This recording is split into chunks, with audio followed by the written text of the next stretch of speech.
Hi, welcome to Starz Recapped. Today I'm going to explain a horror show called Midnight Mass, which was released in the year 2021. Spoilers ahead. Watch out and take care. The story opens with a montage of scenes from the unfortunate life of a young man named Riley Flynn. The first scene shows a site of a destructive road accident as Riley watches the result of his drunk driving. He has caused a traffic accident that resulted in the death of a young woman named Tara Beth. Her lifeless body lies nearby with shards of glass all over her face. As the paramedics approach the stunned Riley, he begins to pray. The scene then quickly shifts to a courthouse where Riley is sentenced to prison for 4 to 10 years. He is also ordered to pay the victim's family a sum of $104,000. Years of his hard work and savings vanish overnight due to his decision to drive drunk. He is consumed with guilt for ending the life of the young girl and that his promising future is now ruined by his own hands. Ever after that day, Riley never has a good night's sleep. Every night, as he lays with his eyes wide open on his bed, he sees the image of Tara Beth. Her face is always covered in shards of glass, exactly like the day of the accident.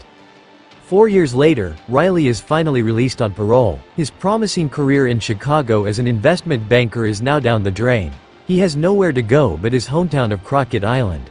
Riley's mother, Annie, is overjoyed to hear of her son's release, knowing that their family of 4 can finally be reunited.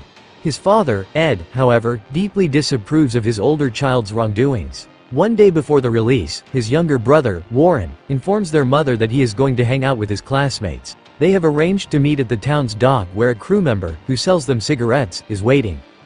Meanwhile, on the same island, a mysterious man with a giant trunk arrives on one of the 2 daily boats from the mainland. When the man gets to a house, he enters and drags the trunk in after him. He kneels next to it, bangs on the trunk twice, and whatever is inside bangs back.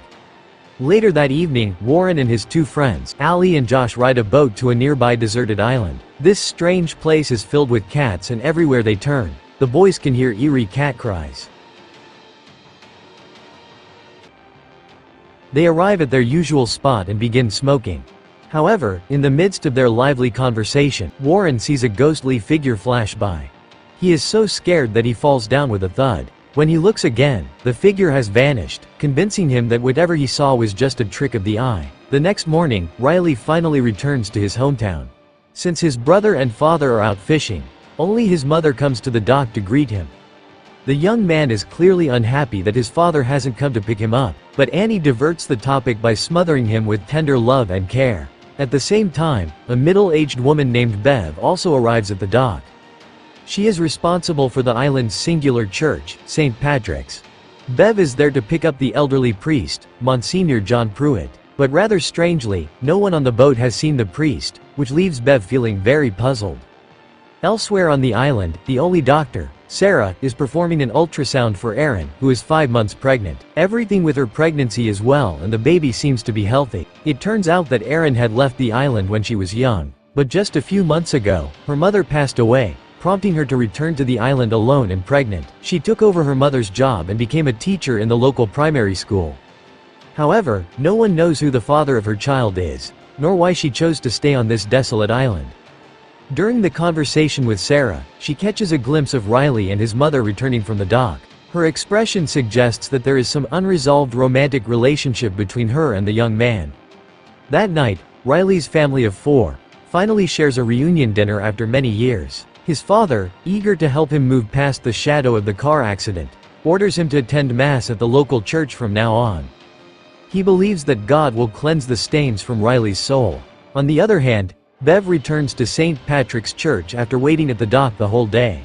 The priest's house is near the church and she notices the lights are on. It seems Monsignor John must have returned to the island before her.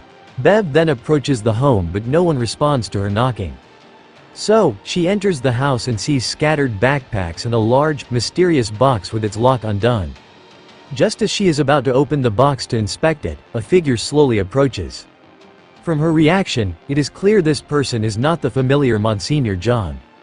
Crockett Island is a tiny, isolated community of 127 people where residents cling to commercial fishing and their faith in God. They live unaware of global events as they are isolated from the rest of the world. In theory, the neighbors here should all live in harmony. However, the reality couldn't be any more different. An oil spill 3 years ago caused a big fire and shattered the peaceful atmosphere of the island. The following day, St. Paul's Catholic Church on Crockett Island receives a new priest, Father Paul Hill. He is the same man who arrived 2 days ago with a large trunk. Father Paul tells the people attending Mass that the 80-year-old Monsignor John has fallen ill on a pilgrimage and is currently in a hospital for recuperation. We then get to know that most residents here believe in God and even attend church services weekly. A key part of the Mass is the consumption of Holy Communion, all prepared in advance by the new priest. As everyone goes to receive communion, only Riley remains seated, feeling unworthy in his unclean state. But Father Paul tells him that God is not as interested in those who are absolutely pure. As Riley leaves the church later, he sees his first love, Erin, who had left without a word years ago. She is now standing across the street, waiting for him. He approaches her calmly and she remarks that the prodigal son has returned. Riley replies with a smile, saying that she was the prodigal instead, and he was just a black sheep. As the duo walks and talks, the middle-aged woman, Bev, looks at them with hostility. Nonetheless, the two ex-lovers keep talking, reminiscing about their past. Both Erin and Riley had sworn never to spend the rest of their lives on the island. They both ventured into the world only to return to their hometown with emotional scars. Times have changed now as Erin is now visibly pregnant, and Riley has weathered the years. They are both deeply moved by each other's experiences. As evening approaches, the wind howls and dark clouds gather, which is soon followed by a heavy downpour. Father Paul sits on the sofa, reading the Bible, when suddenly lightning flashes. At the Flynn household, Riley stands by the window, watching the scene outside. Suddenly, he sees a tall figure, wearing a trench coat and a hat in the flash of lightning. Quickly calls his family over, claiming he saw Father John walking alone on the beach. However, none of them spots anything, not even a ghostly shadow. His mother thinks he must be mistaken because Father John is still recuperating in a mainland hospital. But Riley is certain about what he saw as he recognized Father John's long coat and hat. He tries to verify it himself and prepares to go out to the beach. After rushing out the door, Riley indeed sees a tall, lanky man in a trench coat. The man looks back when he hears Riley's call but then starts running away. Because the visibility is poor, Riley can't see the man's face clearly and thus can't confirm who he is. The following morning, the people of Crockett Island wake up to a very strange scene. The island's beach is littered with the bodies of wild cats, with hundreds of seagulls circling overhead. The town's sheriff, Hamza, discovers that all the cats' necks have been bitten through, and their bodies show signs of tearing. Strangely, no blood was found on either the cat bodies or the beach, which puzzles the sheriff greatly. The mayor, however, doesn't seem to care much and suggests it might have been the work of small sharks or ospreys. Thus, they decide to burn the corpses in order to contain any diseases they might be carrying. Shortly afterwards, Riley tells the mayor and some others about seeing Father John the previous night. But no one believes him, and Riley begins to doubt himself. It turns out Father John is still in a mainland hospital and couldn't possibly have left at night. That afternoon, only 3 people attend the church mass. Besides Riley's mother and an old lady, a young girl named Lisa, who is paralyzed in both legs, is present. All 3 drink the holy wine and eat the holy bread. After the mass, the kind and friendly Father Paul chats and laughs with the girl Lisa all the way. It is evident that the young girl likes the new priest. However, when Lisa sees a bearded old man named Joe Cooley nearby, her expression instantly becomes blank. Joe also leaves hurriedly with his dog and looks embarrassed. It is clear that there is some past issue between the two. After parting ways, Father Paul pays a visit to Dr. Sarah's home. He had learned that Sarah's elderly mother suffered from Alzheimer's disease and was unable to attend Mass. So, he has taken the initiative to offer a private service for the 80-year-old lady. He then proceeds to conduct the Mass personally, feeding her the holy bread and giving her the holy wine. That evening, while Annie is mending clothes, she accidentally pricks her finger. She screams in pain but then suddenly realizes that her presbyopia, which had been troubling her for some time, has miraculously disappeared. A shocked Annie then wonders if such an eye condition could heal on its own. Before she can dwell on it further, Riley returns home.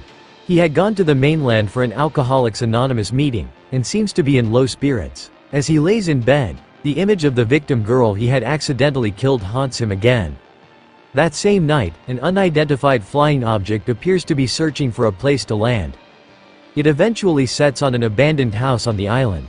A few days later on Easter, St. Patrick's Church organizes a communal meal. The entire island community comes together to eat, drink, and be merry. During the celebrations, the priest tells Riley that he plans to hold a weekly sobriety meeting at the church.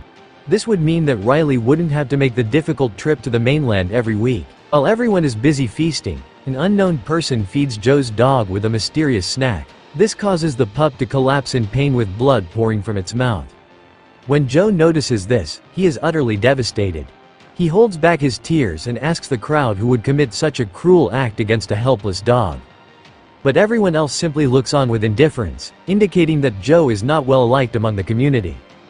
He lives like a vagabond, appears messy, and has a drinking problem. Meanwhile, Erin's attention is drawn to Bev, who is standing nearby. Just the day before, she had seen her sneakily handling rat poison in the school's storeroom. Joe also seems to know who is responsible for killing his dog. He glares at Bev with resentment but refrains from taking further action as he has no evidence against her. Even if he can prove it, he knows he won't be able to confront her. On Easter evening, Erin is sorting through photos when she suddenly hears thumping sounds from the roof. She looks out the window and sees a figure dressed like Monsignor John near a bush. On the other hand, at the doctor's house, Sarah's elderly mother begins shouting. The old lady claims she saw her husband's figure, though he had died 15 years ago. Additionally, the weird incidents don't end there. Sailor on his way home sees a door of a nearby house open by itself. He stops and walks towards the house, asking if anyone is in there. He gets no response and is about to leave, when suddenly, a voice echoes what he just said. Driven by curiosity, the sailor enters the house, only to find a monster lurking in the dark. He is then attacked and pinned down to the ground, and his screams are heard in the distance. The following day, a lot of people attend Mass. It seems like Father Paul's arrival on the island has ignited a fervent religious passion among its residents. After Mass, the priest challenges Lisa, a girl paralyzed for years, to stand from her wheelchair and take communion. Everyone thinks the priest is joking, and Lisa's father even questions him. But suddenly, she stands up from her wheelchair, and gingerly walks towards the dais to receive communion from Father Paul's hand. This leaves everyone with their jaws dropped on the floor. This is my explanation for the movie show, Midnight Mass. So, what do you guys think about the movie? Write in the comment, turn on the notification and leave a like to help the channel out. Thank you for watching.